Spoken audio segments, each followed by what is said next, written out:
नमस्कार दोस्तों, आज के इस एपिसोड में मैं प्रकाश सालसिंहकर आपको चीफ एग्जामिनेशन के बारे में जानकारी दूंगा।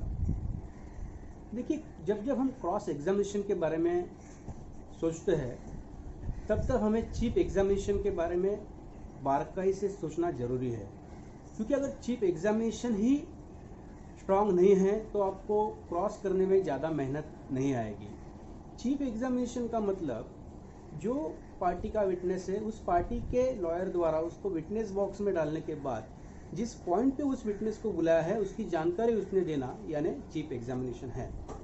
तो सबसे पहले जब कोई विटनेस आ रहा है तो आपको पता होना चाहिए कि कौन विटनेस आने वाला है, उसके चार्जशीट में कितने स्टेटमेंट है, अगर कंप्लेंट है तो कंप्लेंट कॉपी और सप्लीमेंट्री स्टेटमेंट है तो वो क्या है, उस स्टेटमेंट्स में कुछ अलग है क्या, कॉन्ट्राडिक्शन उसमें है क्या। उसी के साथ वो विटनेस ने जिस पॉइंट पे वो गवाही देने जा रहा है उसी पॉइंट पे और कोई विटनेस आगे आने वाले हैं या उसी पॉइंट पे और कोई विटनेस पहले हो चुके हैं, तो यह सब आपके केस की जानकारी आपको होनी ज़रूरी है, तभी आप इफ़ेक्टिवली केस में आपका स्टैंड रख सकते हैं। जैसे कि चीफ एग्जामिनेशन के बारे में स्पेसिफिक लॉ है कि चीफ के वक्त लीडिंग क्वेश्चन नहीं पूछे जा सकते। तो जब कभी भी चीफ एग्जामिनेशन शुरू है तब आप अगर कोर्ट के अंदर मौजूद है तो आप देख सकते हैं कि जो पब्लिक प्रोसिक्यूटर है वो लीडिंग कर रहे हैं या नहीं कर रहे हैं। अगर वो लीडिंग कर रहे हैं तो आपने ऑब्जेक्शन लेना ज़रूरी है, क्योंकि लॉ में ऐसे लिखा है कि अगर अपोजिट पार्टी ऑब्जेक्शन लेगी तो ही वह लीडिंग कहा जाएगा। कई बार ऐसे होता है कि कोर्ट सुओ मोटो ऐसे ऑब्जेक्शन नहीं लेता है प्रोसिक्यूटर को कि आप लीडिंग ना करें, इसीलिए आपको अलर्ट रहना है कि लीडिंग होने ना दे। लीडिंग रोकने के लिए सबसे पहले आपको जानकारी होनी चाहिए कि लीडिंग क्वेश्चन यानी क्या, यानी कौन से सवाल यह लीडिंग है कौन से नहीं है। जब तक ये कंसेप्ट आपको क्लियर नहीं होती तब तक आप ऑब्जेक्शन नहीं ले पाएंगे, क्योंकि जब आप ऑब्जेक्शन लेंगे तो आपको कोर्ट को सेटिस्फाई करना होगा कि यह जो सवाल था ये किस तरह का था और कैसे ही लीडिंग है। जिस किसी भी सवाल का आंसर यस और नो है या जिस किसी भी सवाल में आंसर सजेस्ट किया गया है वह सवाल जो है वो लीडिंग क्वेश्चन करके कहा जाता है, इसीलिए आपको ऑब्जेक्शन लेना है। कई बार प्रोसिक्यूटर्स जो है यह कोशिश करते हैं कि एनी हाउ विटनेसेस को कुछ ना कुछ सजेस्ट करे और जिसके वजह से उनका केस स्ट्रॉन्ग करे। तो जब कभी भी ऐसे कोई सजेशंस या लीड किया जाता है विटनेस, तो आपको क्या करना है, आपको कोर्ट को ऑब्जेक्शन लेना है कि यह लीडिंग क्वेश्चन है या फिर इसको सजेस्ट किया गया है, लीड किया गया है। और कोर्ट अगर बताए कि ऐसे सवाल ना पूछे तो अच्छी बात है, फिर भी आपने कोर्ट को रिक्वेस्ट करना है कि जो सवाल इन्होंने पूछा था वो सवाल आप रिकॉर्ड करें, क्योंकि एक बार सवाल पूछ लिया और वो स्पेसिफिक चैप्टर उनको सजेस्ट करके अगर विटनेस को हो गया है तो वो सवाल जो है वो डिसअलाउ करके भी या वो ड्रॉप करके भी आपका कुछ फ़ायदा नहीं है, क्योंकि वो पूरा चैप्टर उसको प्रोसिक्यूटर ने ऑलरेडी सजेस्ट कर दिया होता है। इसीलिए आपको यह करना है कि कोर्ट को रिक्वेस्ट करना है कि जो सवाल इन्होंने पूछा है वो आप एज इट इज़ रिकॉर्ड कीजिए और मेरा ऑब्जेक्शन रिकॉर्ड कीजिए और मेरे ऑब्जेक्शन की वजह से वो आपने डिसअलाउ किया ये रिकॉर्ड कीजिए। यानी जब कभी भी फाइनल आर्गुमेंट होगा उस वक्त आप यह पॉइंट आर्ग्यू कर सकते हैं कि लीड करने की वजह से यह स्पेसिफिक एविडेंस रिकॉर्ड पे आया है।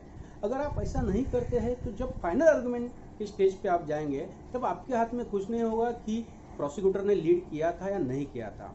दूसरी एक बात है, कई बार जो लर्नेड कोर्ट्स है जजेस से या मजिस्ट्रेट से, वह आपको कहते हैं कि ठीक है अभी ये आगे नहीं पूछेंगे, आप कंटिन्यू कीजिए। तो इस वक्त आपको तय करना है कि अगर यह जो लीड किया था वो आपके फ़ायदे का है, इम्पोर्टेंट है आपके केस के लिए, आपके डिफेंस के लिए, तो आपको कोर्ट को इंसिस्ट करना है कि ये रिकॉर्ड पे लेना ही पड़ेगा।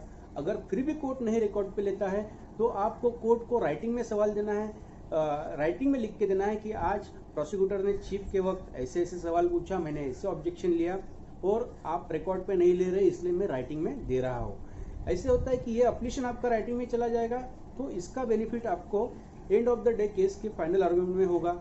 इन केस केस खराब है, कन्विक्शन हो जाता है, तो अपील में भी आपको इस अपलीशन का फायदा हो सकता है।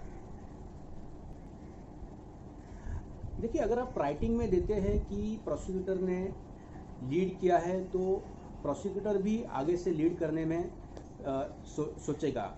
एक मुंबई के एक हाई प्रोफाइल केस में ऐसे हुआ था, जो बड़ा केस था, जिसमें मैं डिफेंस के लिए था, जिसमें एक तरह से हम कह सकते कि मीडिया ट्रायल था। स्पेशल पब्लिक प्रोसिक्यूटर थे, कई बार वो लीड कर रहे थे, केस खराब था इसलिए कोर्ट भी उनके तरफ से था, लेकिन कोर्ट वह सवाल सब लेने को तैयार नहीं थे। तो उसमें हमने यही किया था कि कोर्ट को राइटिंग में दिया था कि जो जो लीडिंग सवाल पूछे गए वो रिकॉर्ड में लीजिए, और जिसका फ़ायदा हमको बाद में हुआ था। तो इसी तरह हमको चीफ एग्जामिनेशन के वक्त करना चाहिए। अगर चीफ एग्जामिनेशन प्रॉपरली रिकॉर्ड पे नहीं ला पाए प्रोसिक्यूशन, तो फिर क्रॉस हमको ज़्यादा करने की ज़रूरत नहीं पड़ती है। इसीलिए आपको चीफ एग्जामिनेशन के वक्त आपको हमेशा अलर्ट रहना है।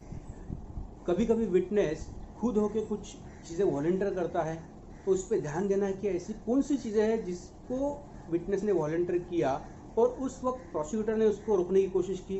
तो ऐसी चीज़ें आपको आपने नोट कर लेनी है, ताकि जब कभी भी क्रॉस का स्टेज आए तो आपने को उस पॉइंट पे आपको क्रॉस करना है।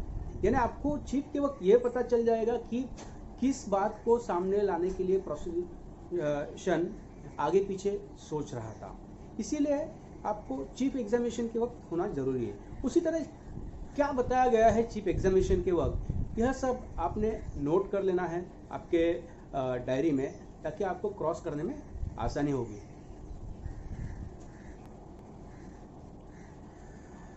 और एक इम्पोर्टेंट बात जो है कि चीफ एग्जामिनेशन शुरू होने के पहले हमने कोर्ट में ध्यान देना है कि उसी केस के और कोई विटनेस कोर्ट में मौजूद है क्या।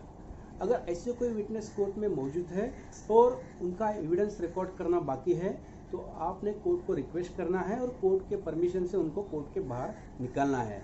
नहीं तो क्या होगा कि यह विटनेस ने किस तरह से गवाही दी, वो सब देख के वो विटनेस भी उसी तरह गवाही देंगे।